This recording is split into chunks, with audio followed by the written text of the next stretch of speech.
Whew, it's a doozy, but being on stage has been really fun. The audiences have been really great. If you're in Portland, Maine, or anywhere near Portland, Maine, show's in 2 hours. I gotta paint kind of fast here. Yeah, come check out the show at the State Theater. There's still tickets at 8 p.m. But doors are at 7, so hurry up. Yeah, I'm so excited that y'all are gonna come see it. I am just doing this first part of my makeup that I actually never do on camera because it's so weird and I never want to bother explaining it. But what I'm putting on my face right now is this Milk of Magnesia, which is like a very weird makeup trick, but it totally works to keep sweat from knocking all your makeup off on stage. Because this show is like 70 to 80 minutes depending on the night. And it's really active and I do a lot of stuff and I sweat really hard depending on how good the air conditioning is in the theater. So this helps keep my makeup on. Oh, thank you. Tay Toxic saw the show last night in Torrington. Last night I did a show that was yes, Milk and Magnesia is for digestive issues. It's just a weird little known trick. I guess not little known. It's like an industry standard trick that it helps you not sweat off your makeup. But yes, last night I did a show in Torrington, Connecticut, which is 10 minutes from the house I grew up in, which was really trippy and weird and super cool. It was at the Warner Theater, which is this big theater that I used to go to all the time as a kid. And yeah, I never really performed in Connecticut, but I went back and I did that, and it was like, I was not sure how that was gonna feel or be, but it was like a really great night and the crowd was amazing. And it was really fun. I'm balancing all my liquids right now. I have my throat coat tea, I have my water, and I have my Red Bull. And they're all like canceling each other out. But they're all very important. Yeah, I would love to come back to Torrington. Y'all were such a great audience. Okay, all right, but I gotta keep on track because I'm actually very behind. We didn't get into Portland until 3:30 last night, and then I slept most of the day because I was very tired, and then I came to sound check, and we finished a little late because I was moving slowly, and now I have to put my makeup on as quickly as humanly possible. I'm not coming to San Antonio, Texas, but I am coming to Dallas and Austin, Texas, and I don't know anything about the geography of Texas, and I know Texas is huge, and maybe it's nowhere near you, but also it's nowhere near me, so I don't know, let's just all travel and meet in Austin or Dallas. Yeah.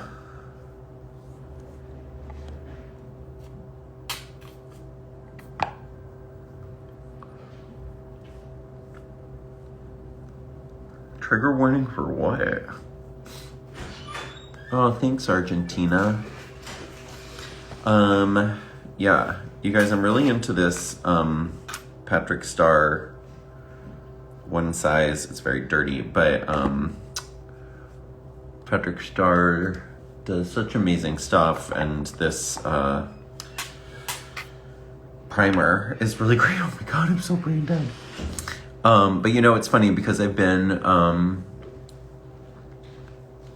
really tired just because touring is like really exhausting, but then it's like the second I get on stage and the audience is there, it's like, and it's all my energy for the day, but it's been really, it's been really fun. I'm really happy to be back out there. What am I getting ready for? I'm getting ready for,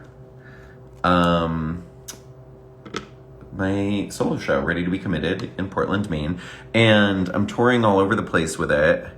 And it's probably coming to a city near you. You can look at bendelacreme.com to find out. I'm touring from now until July, and I'm going to be in the States and Canada and the UK.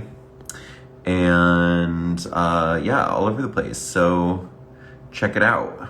And I'm in, you know, it's pretty hardcore. We're doing like, I have like 1 day off a week, and it's usually a travel day, but it's really fun. And I'm like kind of getting my sea legs back as a touring performer, you know, like we did it for Christmas, obviously, but it's a different thing because it's like me and Jinx and like 6 dancers and all these other folks. And oh, hi, Chicago.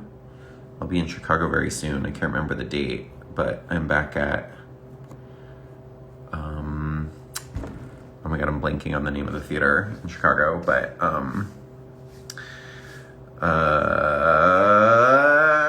don't know. It's the same place we were for Christmas. So, yeah, so come see the show. And yes, it's true. I do always use my hands to put on all my makeup. That is a fact. And, you know, I just like to finger paint. I'm a tactile kind of lady. Oh, cool. I'll see you on the 4th when I'm in New York. Talia Hall. Thank you, Matt. Talia Hall is the name of the place in Chicago. Yes.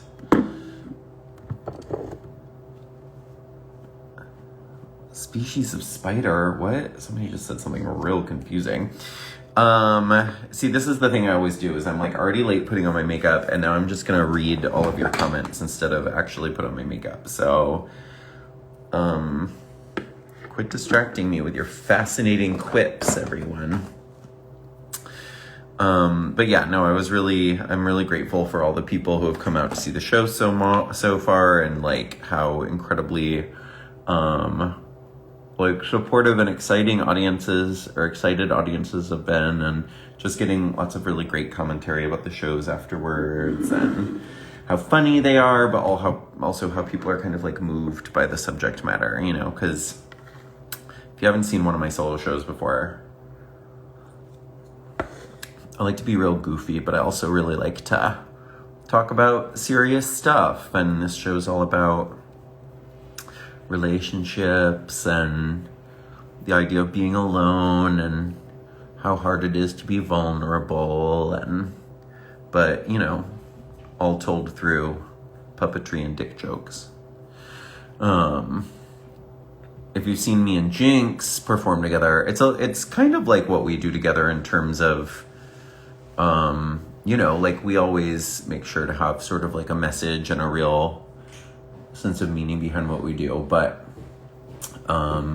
you know, when Jinx and I work together, it's like sort of a combination of our two aesthetics, and so you gotta come out and see how I do it when I'm on my solo. So my makeup's done now, and I'm ready to hit the stage. Just kidding. Look, there's Gus in the background making magic. Gus, I had a question for you, but I forgot it. Isn't that interesting? I forgot. Okay. About your hair thing to make your hair different. My hair thing to make my hair different. The veil. Gus brought my hair thing to make my hair different. The veil, he says. I don't know what that means. Somebody just said, I thought you don't like weenie jokes. Well, Dela doesn't like weenie jokes, but fortunately, I can write all sorts of jokes and Dela can say them as long as she doesn't understand them. And if you don't quite follow that train of thought, you gotta come see the show and then you will. I just ate lunch as fast as I was physically possible, so I can't wait to cinch a corset all around them.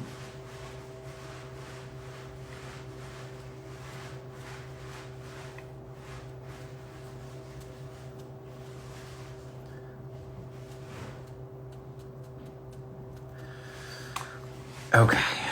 All right. Oh, you like my eyebrows? Thank you so much. Really appreciate it.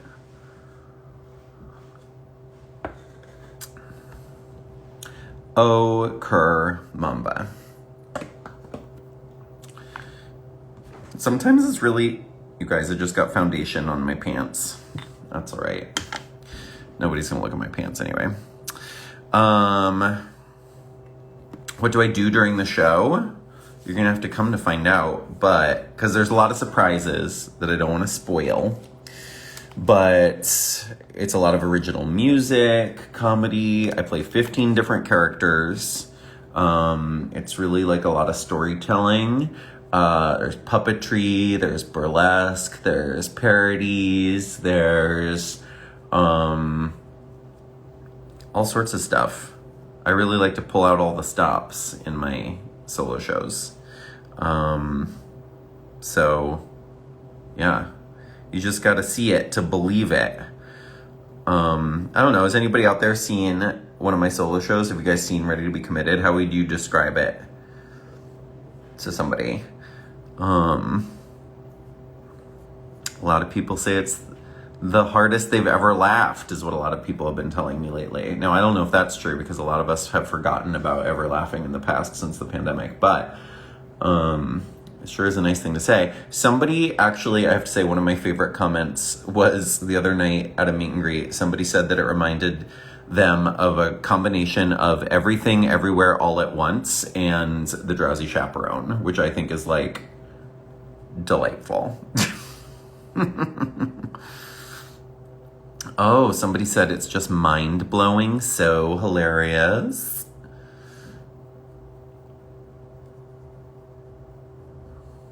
Oh, thanks for all the lovely compliments, y'all.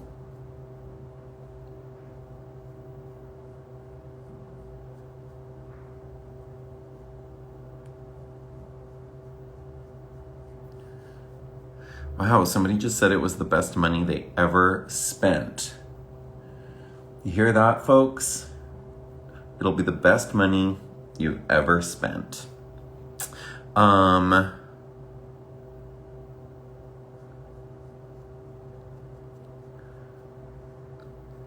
thank you. Angela says, I've never had a bad show. Angela's come to see a lot of my shows in New York.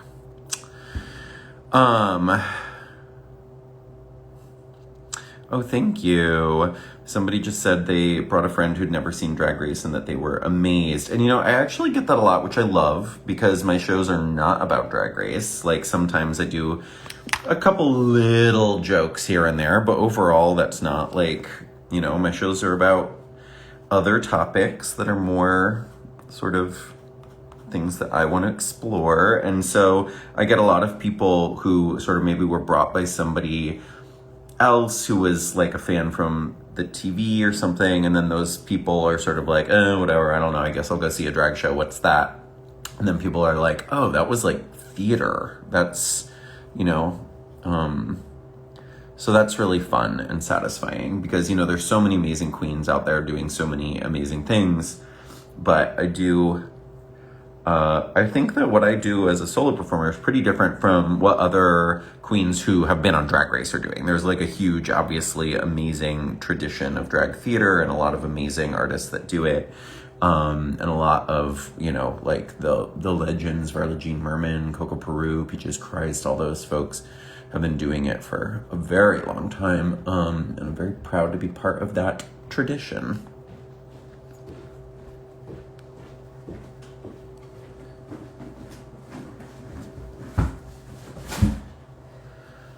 Do I enjoy the hen parties? That's gotta be somebody in the UK. They call bachelorette parties hen parties in the UK. Isn't that what, you didn't know that? No, I didn't know that. Gus didn't know that. Somebody just asked me, do I enjoy the hen parties, which are bachelorette parties, for those of you who speak American. But you kind of have to, I'm kind of going to leave that answer for the show, but the show definitely answers that question for you. Because, you know, the themes are all about marriage and weddings and love and loneliness, all of those things.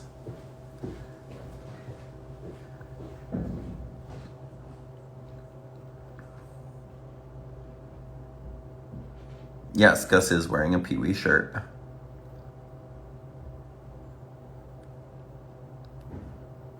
Oh yeah, somebody was just talking about the, somebody just commented on the number I did at Battle of the Seasons that was years and years ago that was the evolution of drag, where I start as a fish and then I develop into a dinosaur and then a monkey and then a cave girl, which is not actually how evolution worked, but you know, suspension of disbelief. But that was from one of my other solo shows. It was called Cosmos Space-Time Splash of Crayon, that was all about science and history of the earth and stuff. Oh my god. Okay, focus me. Focus. You guys, I'm running out of my lightest foundation. I have to order more. But it can be hard on the road because, like, you never know how long it's going to take, so you never know which place to ship it to. But pretty soon, I'm going to be out. And I'll just have to, I don't know what I'm going to do. I don't know. These are the trials and tribulations of being a traveling showgirl.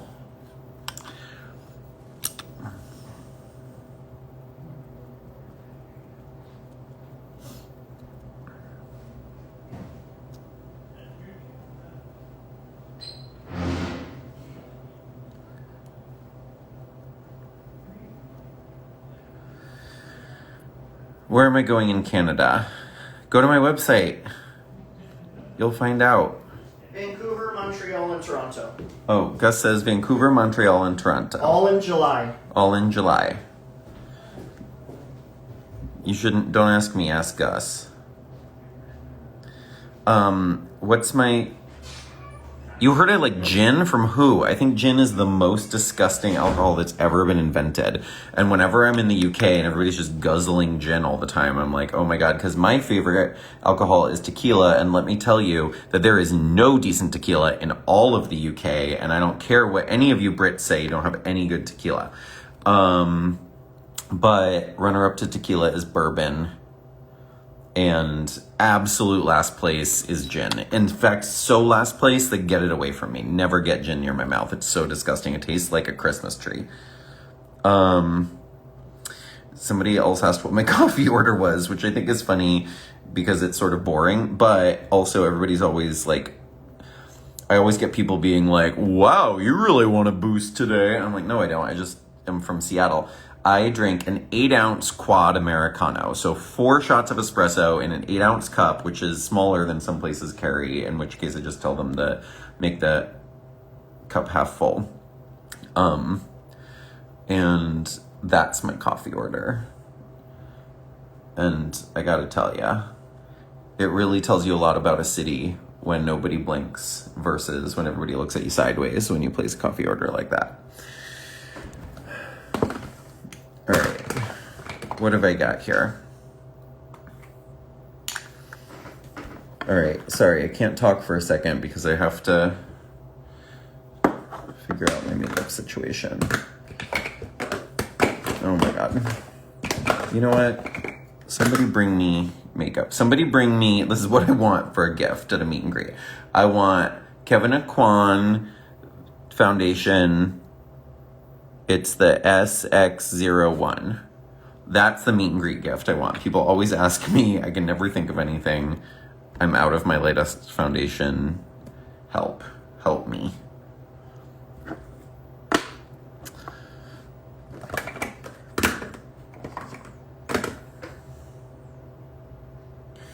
Okay, that's another dark shade. Oh my god. We've also been traveling by ground, and oftentimes I restock like MAC makeup at the airport because they have MACs in a lot of airports. And MAC is like my other go-to after Kevin Aquan. But anyway, this is like the most boring conversation in the world that I'm having by myself. What did I say? Oh, thank you.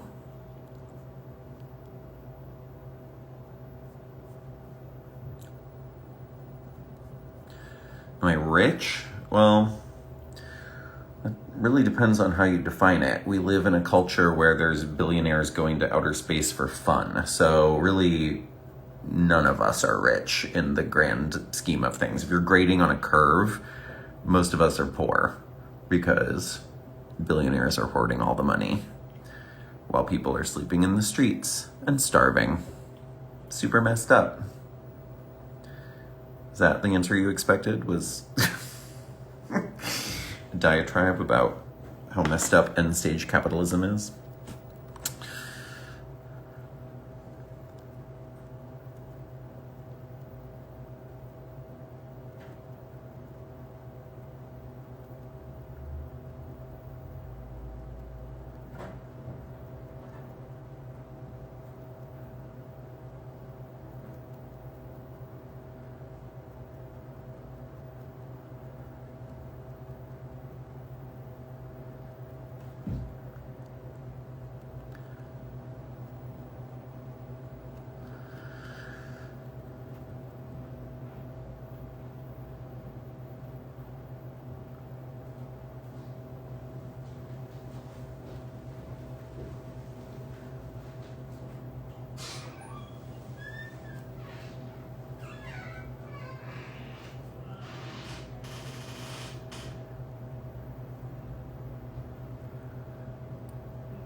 All right, what's happening? What city am I in? I'm in Portland, Maine. I'm in Portland, Maine at the State Theater. If you're in Maine, get your butts over here. Showtime is in an hour and 42 minutes. Just in case you're wondering, this is not a face that's an hour and 42 minutes from being done, but I've been known to move very quickly when necessary. I will say the lighting in here is very weird. It's one of the hardest parts of being a touring drag queen is how different the lighting is in every venue. But I do travel with my own lit mirror, which is like, you know, helpful. Okay. All right. Okay. Next phase.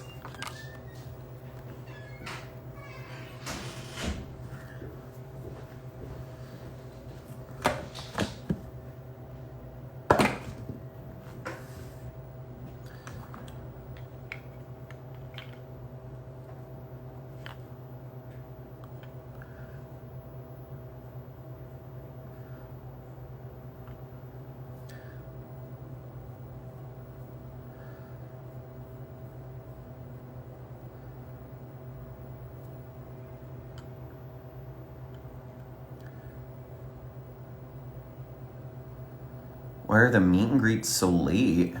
Because they're just after the show, y'all. The show ends. I mop up my sweat. And I do the meet and greet. And I do the meet and greets after the show because my shows are like a play, so I have to get focused on what I'm doing beforehand. And I'll tell you, one of the other reasons I do meet and greets after the show is because if I do meet and greets before the show, everybody talks to me about Drag Race. And if I do meet and greets after the show, everybody talks to me about what I actually do. And I hear enough about Drag Race. I would prefer for people to see what I do on stage and tell me their reactions. It's far more interesting to me. So I guess that's the selfish reason that I do meet and greets after the show. But also it's just more logistically manageable. Pre-show meet and greets stress me out.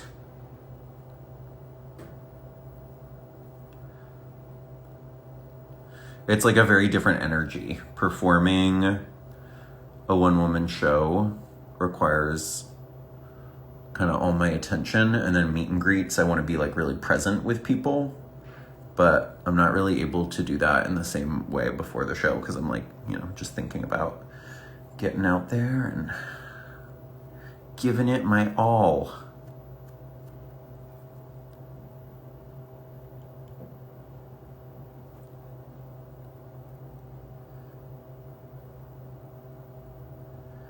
Oh, I love Sasha Velour. Have I ever met a straight fan of mine? Y'all, we live in 2022. Frickin' 78% of drag fans are straight. Specifically straight women. But I also do meet a lot of straight male fans, actually. That's the part that's actually surprising to me sometimes. But I have a lot of straight male fans, mostly people who were at one point sort of dragged to a show by like a girlfriend or something, but then wind up coming back on their own because they realize that they really love it. In fact, last night in Connecticut, I had a lot of guys say after me that they'd like never heard of me and didn't know what I did, and that like the show was really cool and that they're going to come back next time, which is always really nice, you know?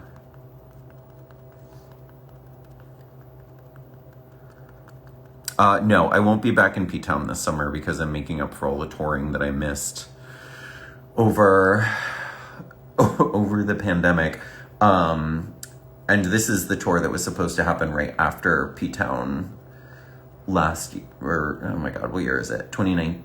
It was supposed to happen in 2020 because I did this show in P-Town in 2019. Anyway, so next time I have a new show, I will be back in P-Town with it, and it's very likely that that will be next year. But I've also got a few different projects kind of brewing, and it sort of depends on which things get going, because, you know, I only have time for so many projects a year, so we'll see. I'm still kind of figuring out some things about 2023.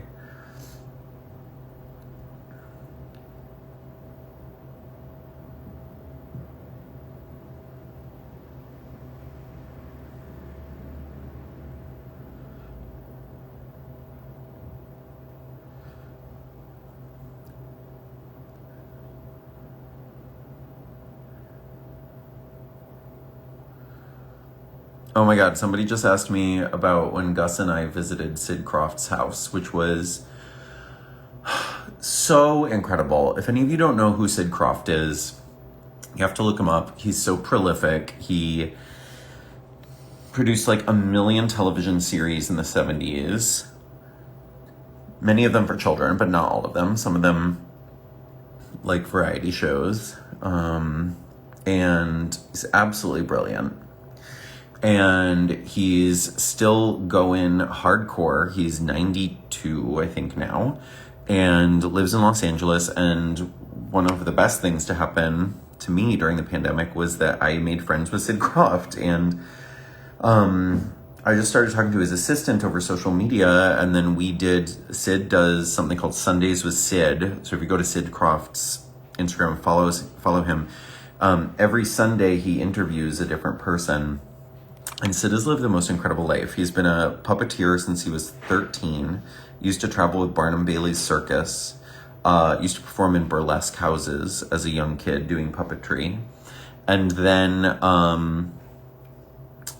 eventually he became the opening act for for Judy Garland when she traveled. Like, you know, and this is like, as a very young man, he was Judy Garland's opening act as a puppeteer, which was he's just amazing. He's lived 1 million lives. He was friends with Liberace and Mae West. And anyway, he lives in this house in the Hollywood Hills, and he invited me up to his house, me and my partner Gus, and it was the craziest house I've ever seen. It was like he and his friends built it. It is so bonkers. There are no right angles in the whole thing. There's like koi fish tanks built into the walls. He has a tree house. It's honestly the most incredible house I've ever seen. Like, I can't wait to go back. And he's just wonderful. And it's really cool to connect and like become a good friend with someone of that generation. And he's so generous, and he like, you know, calls and checks up with me, and we like chat on the phone, and it means a lot, and it's really amazing because, again, he was like a childhood hero of mine. And it's just really amazing to make those types of connections. So I think he's going to come see the show when I'm in LA, which is, I want to say, what month is this? Is this April? Yeah. So like May 12th through 16th or something like that. Go to bendelacreme.com to find out, but that's when I'm in Los Angeles.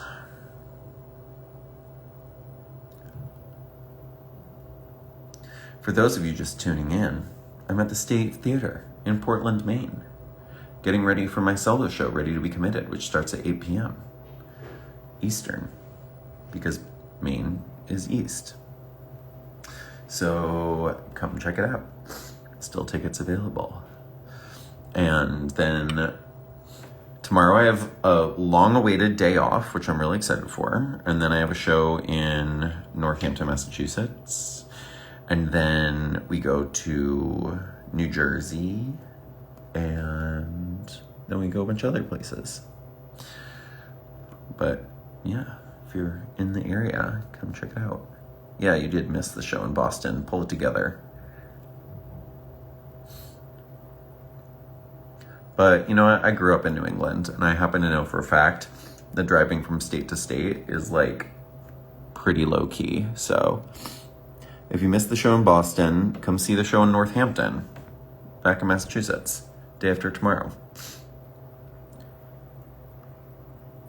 It literally takes longer to like drive from any location to any other location in Los Angeles than it does to get from Boston to Northampton.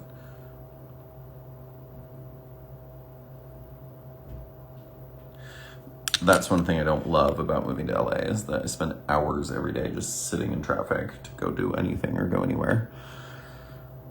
Whereas Seattle, I just walked everywhere. I miss that.